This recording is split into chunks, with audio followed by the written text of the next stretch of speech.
तश्तरी की शक्ल में आटा नहीं हो रहा बल्कि ढेर हो रहा है। अब हम इस गिलास में आटा डालेंगे।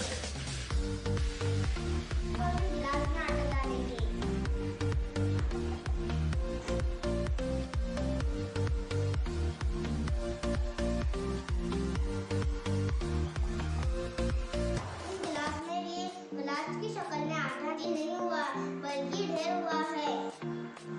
इस तश्तरी में पानी डाल के देखेंगे।